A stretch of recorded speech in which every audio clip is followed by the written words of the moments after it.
Hey guys, how's it going? Just wanted to make a quick video on the F250, F350 Super Duty vacuum routing in case you have HVAC issues in your truck.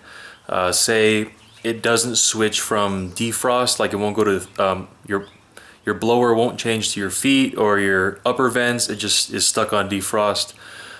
Here's the vacuum routing on a diesel truck, because these HVAC systems are vacuum actuated, and a few tips on what you can do if it doesn't switch from defrost. So here we are. This is the actual vacuum pump. I ended up replacing mine with an eBay unit that was like 30 some dollars. This loop here and this loop here are just a part of the pump. So if you replace it, they'll be replaced as well. The main thing you want to look for is this output that provides vacuum to this reservoir. Now when I did my injector replacement, my HVAC system stopped working, and I thought, maybe I stepped on this and cracked it, but I mean, that wasn't the case.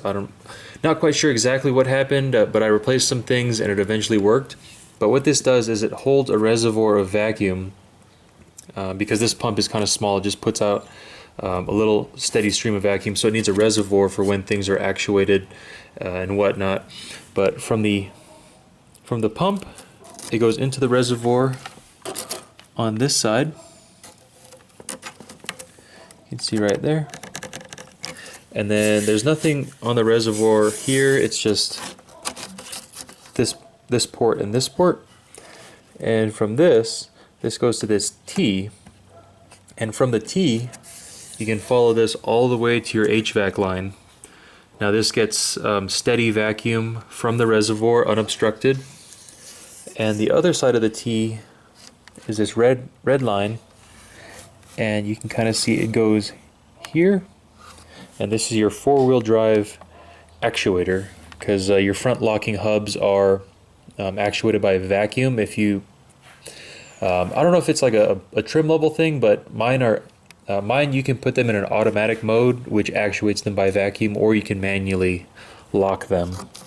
So red comes from the reservoir, comes into the four-wheel drive solenoid, if you will, and then the output is this black line, and this black one goes all the way down to your hubs. Now this goes down and it tees off to both your front hubs. So if your HVAC system isn't working, you can potentially try disconnecting this and just plugging it, or holding your finger on it. If you have leaky hubs, and so if you have leaky hubs, you'll be losing vacuum through those hubs. So by plugging this line, that eliminates that as a possibility. The other thing is you have your heater core line. This is vacuum actuated, and all it is it's that lever that kind of opens and closes your heater core to allow coolant flow. This can potentially pop off and cause some issues.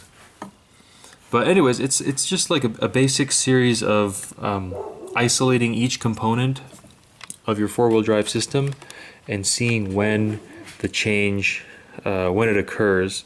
One thing I did was I actually put a hose straight from here all the way to the HVAC line, and when I did that, everything worked on the HVAC system. So I knew from here back everything was okay. So my problem laid somewhere between the pump and this. So yeah, just trial and error. And here's one more thing you can look at. So here's one more thing. Behind the glove box, you just push those rubber stoppers in and the glove box falls down. You have that black, gray, white, and then you have the yellow, red, blue. Those are all vacuum lines. They could have become undone or loosened, so I would suggest unplugging them and then plugging them back in and seeing if anything changes. Hopefully that's not your issue. If it is, there's a ton of vacuum lines down there that seem like a real pain to get to under the dash. But fortunately, from what I've been reading online, those are pretty rare to fail. Well, hey, I hope you enjoyed this quick video on the vacuum system on a diesel Super Duty.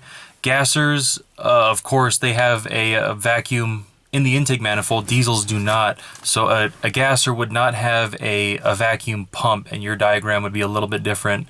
But yeah, for diesels, it's all actuated by that vacuum pump, reservoir, and four-wheel drive solenoid, and then the vacuum lines that go underneath the dash. As to why Ford did that, you'll have to ask them. It didn't seem like a very wise way of doing things. I don't know, perhaps I'm just more about reliability, and I'm used to vehicles that have like a manual slider that open and close the various doors in your HVAC system under the dash. But anyways, hopefully this helps some of you. If it did, give this video a like, share it to your friends, subscribe to the channel if you haven't, hit that notification bell. I'll be out with more videos shortly, and as always, thanks for watching.